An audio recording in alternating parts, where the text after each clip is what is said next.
A remote island community where everyone knows everyone and secrets are almost impossible to keep. Yet one man's body would be found buried in the sand dunes, the victim of frightening violence, and the truths exposed by this terrible, shocking crime will never be forgotten. The Orkney Islands lie 10 miles off the north coast of Scotland, stunningly beautiful, with awe-inspiring rugged cliffs and the most amazing sea life. It is a place that attracts a varied group of people, looking for a different pace of life amidst the beauty of nature. When we pick up the story in 2009, John Campbell lived on the Orkney island of Sanday with a population of just 500, where he was known locally as Jack and also the Monkey Man of Orkney, as he was one of only a handful of people in the UK who rescued monkeys from research labs where they've undergone the most brutal testing. He'd been taking in monkeys from research labs for the past 10 years, but he'd only recently opened his sanctuary to give them a better life. Jack had split from his wife and was living with his 34-year-old partner Margaret Johnson, with her 2 children from a previous relationship and their 2-year-old daughter. Like many people on the island, Margaret had moved to this beautiful place to escape her life from the mainland. Margaret had been living in Scotland when she got herself into debt, and she worked firstly as a lap dancer and then as a sex worker to earn the money to get her life back on track. As a single mum with 2 young children, it was a tough period for her. But the one thing that remained constant and was always guaranteed to brighten her mood was her absolute love of monkeys. Margaret had adored these animals from a young age and was devastated when her own pet monkey died. Looking for a new monkey, Margaret scoured the internet where she came across Jack Campbell and Orkney, who was selling a marmoset monkey. One thing led to another, and they quickly became a couple. And the opportunity to fulfill her childhood dream of setting up a sanctuary was something she couldn't turn down. And so in 2005, she left her old life and moved to the Orkneys to live with Jack. But the relationship with Jack was a volatile one, and Margaret knew that deep down she cared much more for the monkeys than for him. She'd also discovered that some of the information he'd told her when she first contacted him online was just untrue, such as he told her that he was suffering from kidney cancer, and also that after splitting from his wife, he was in danger of losing his home and the home that he offered for the rescue monkeys.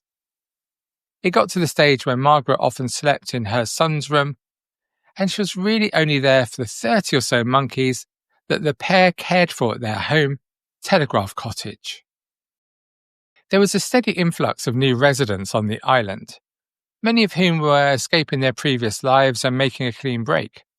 Not all stayed, as the way of life was not always idyllic in the harsh climate, and many discovered that a change of location wasn't enough to escape the issues that they were running away from. One of those who came to the island after Margaret and did stay was 54-year-old father of 3 from Yorkshire, Bob Rose. Bob, from Rotherham, had worked in the construction industry, but after the devastating death of his wife, he'd suffered some real financial issues. In March 2008, he bought a rundown property on the island at a knockdown price, and he lived there with his 3 alpacas on his land. Within weeks of arriving at the island, he was introduced to Margaret and Jack by Jack's friend, 51-year-old Stephen Crummock, who lived in a caravan near Bob Rose's house. The reports all say that Stephen was someone who'd struggled on the island, and by this time was a barely functioning alcoholic, just about managing to keep his head above water financially. He wasn't a pleasant drunk, and had been banned from pubs due to a number of unfortunate incidents. But Margaret was attracted to Bob straight away, and soon the two were having an affair. This affair led to Margaret splitting with Jack, and when she told him about her feelings for Bob, he was of course devastated. Firstly, to lose someone he clearly loved, and secondly, on such a small island when everyone knows everyone's business, he saw it as humiliating for him and he had to see both of them together regularly. But although Margaret and her 3 children moved in briefly with Bob, this also proved rather tricky. Jack didn't think that Bob's house was a suitable place for them to live, and he called social services to prevent her staying there. And Margaret, she missed her monkeys terribly when she was away from them, and Jack played on this by saying that on his own he would destroy them. So their heartstrings tweaked. Margaret went back to live with Jack so she could be with her beloved animals. Bob, like Jack, was so head over heels in love with Margaret that he offered to buy the monkeys from Jack for £10,000 so she could come back and live with him and the monkeys. But Jack refused, and the tension rose. Margaret was concerned what Jack could be capable of, especially when she saw him with the gun he kept in the house tucked into his trousers. He told Margaret, "I'm going to get him. I'm going to end this."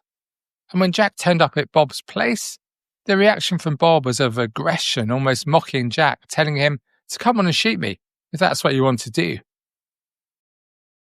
The police turned up the next day and it was discovered the gun Jack had used was a replica. But even so, this is a situation that could easily have got out of hand. And the animosity between the 2 men continued as Margaret increasingly resented the lies that Jack had told her, and also the relationship with Bob was changing. It had cooled significantly.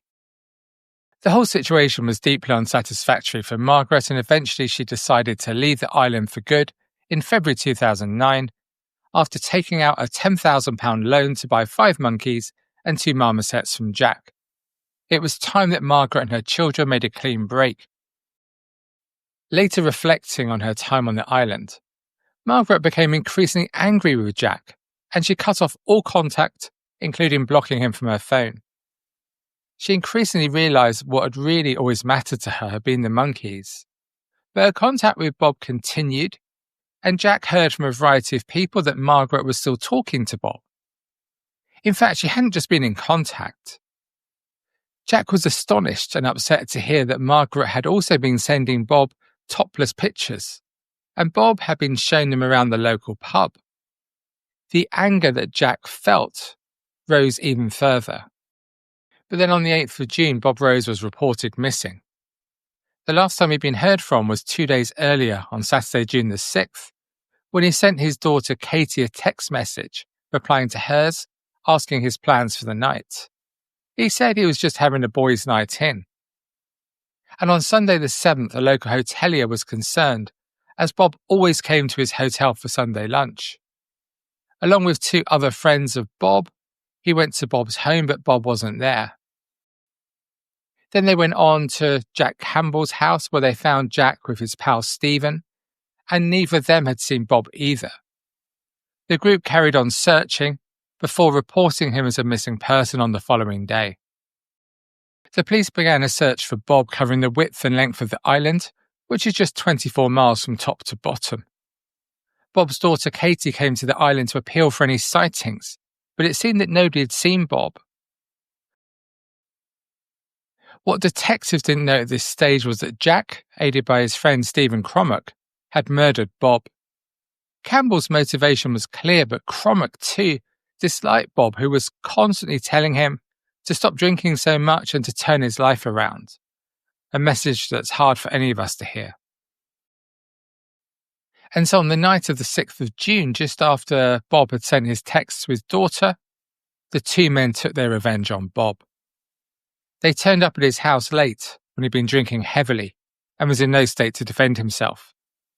They held him down on his bed and hit him over the head with their fists and other implements and smothered him with a pillow until he stopped fighting. Campbell and Crommack stole his wallet containing £200, wrapped his body in a duvet, and left it overnight in his Land Rover.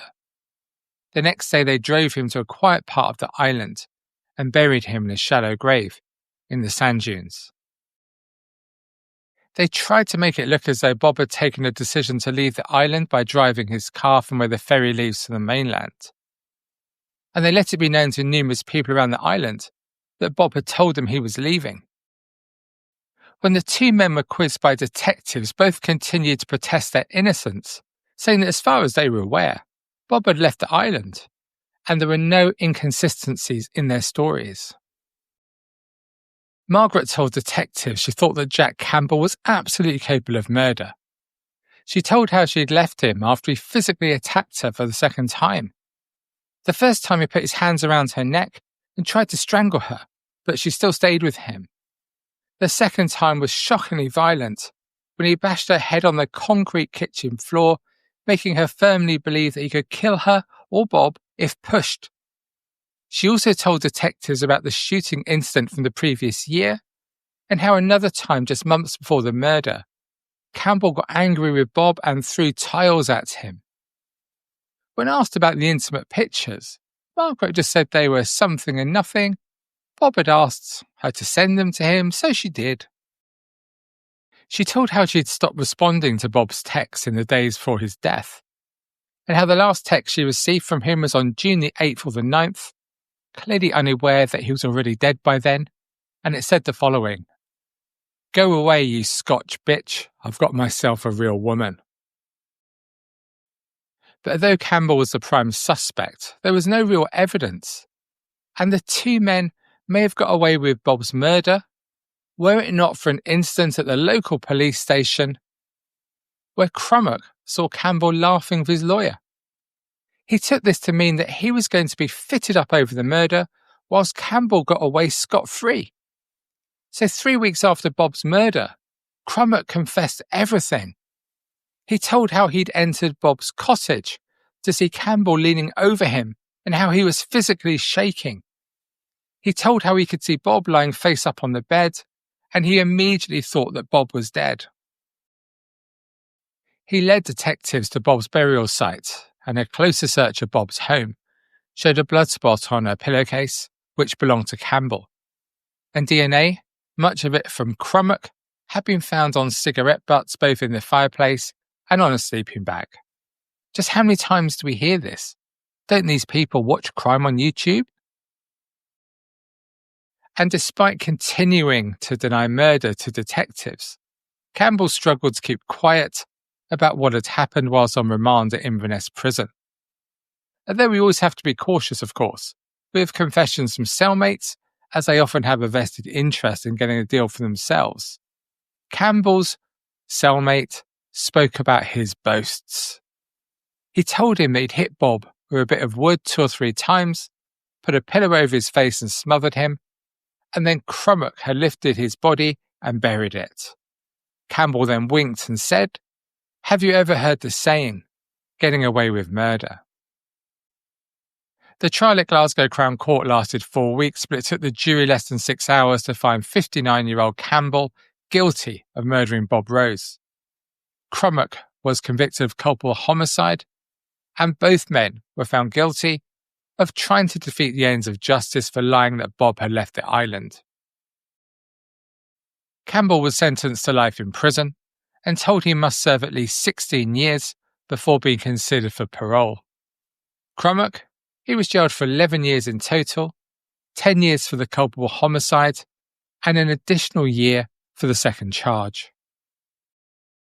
After the hearing, Bob's daughter Katie said, "Words cannot describe how much of an impact our dad had on our family and close friends.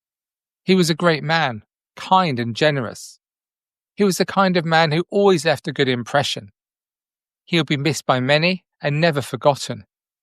We want to know him for the man that he was, and whatever the sentence, it will never replace the life that has been taken." So there we have it. A terribly violent death for a man who'd moved to the Orkney Isles to start a new, peaceful life following the death of his wife. An awful crime, murdered when sleeping in his own bed, the place where all of us should always be safe. If you have found this video of interest, please do watch one of my others, and please do subscribe to my channel, as it keeps me bringing you new content every single week. Until next time, I've been Adam Lloyd.